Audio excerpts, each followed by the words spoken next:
Liberal candidate Andrew Constance has applied for a recount of votes in the nation's most marginal seat of Gilmore. The AEC was set to declare victory for Labor's Fiona Phillips this afternoon, with a lead of 373 votes over the former New South Wales Transport Minister. That decision has been postponed due to a recount application being received this morning. Automatic recounts only occur when the margin is smaller than 100 votes, meaning Mr Constance has to demonstrate there is sufficient cause for a recount to take place. In a statement, he says, as counting has progressed over the last couple of weeks, my scrutineers have raised concerns in relation to certain aspects of the process, particularly the scrutiny of informal votes. Given the close result, I believe there are strong grounds for a recount, and I've submitted a request to the Australian Electoral Commissioner. The AEC will review his application before deciding whether to proceed. Wallabies great David Pocock will enter federal parliament next month after unseating Liberal Zed Seselja. The rugby union star becomes the first independent senator for a territory, taking the second ACT Senate seat alongside Labor's Katie Gallagher. David Pocock's election to Parliament sets him up as a key player on the Senate crossbench. When it comes to negotiating with the Labor government on legislation, he says his main priorities will be integrity and climate change, but that he's willing to work constructively in the Senate. My policy platform was broad. It was really based on conversations with the community. So I think I'm committed to a constructive, pragmatic approach, being on the crossbench in the Senate. Zed Seselja has told Sky News he's disappointed by the outcome and that the decision will spell the end of his career in politics. It is the end of a fairly long road in politics, and it's always disappointing. It's disappointing to lose. It's the first time I've lost an election in terms of standing and not being successful in that way. So, but there are other things in life. So is that it for you, politics? Yeah, look, I believe so. I mean, I don't think you ever say absolutely 100% never ever, but look, certainly it's not my intention to ever come back.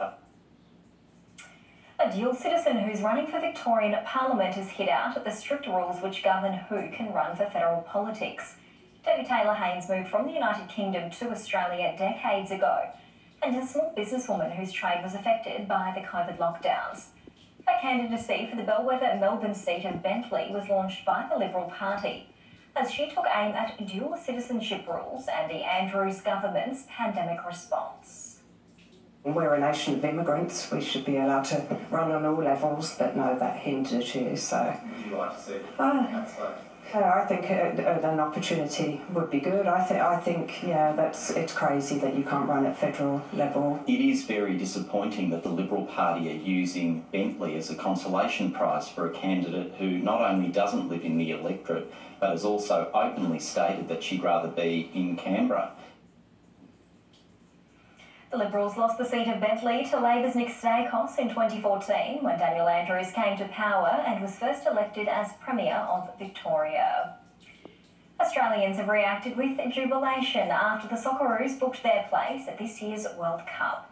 A sea of Socceroo fans gathered at Melbourne's Federation Square, braving the cold weather at 4 a.m. kick-off time. And they were rewarded for their efforts with wild scenes of celebration erupting after that penalty shootout save. I'm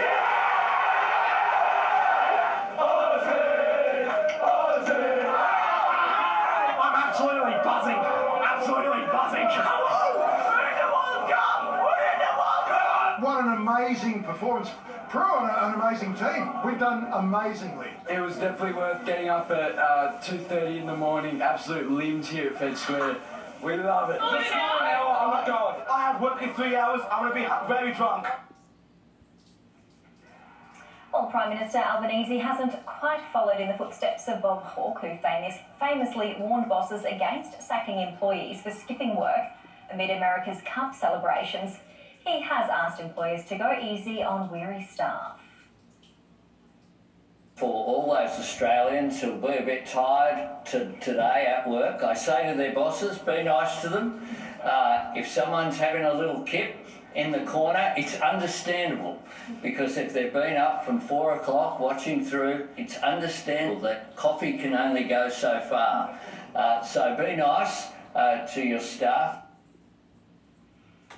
Coming up on Newsnight, questions have been raised about a possible sighting of Lynette Dawson in Chris Dawson's murder trial.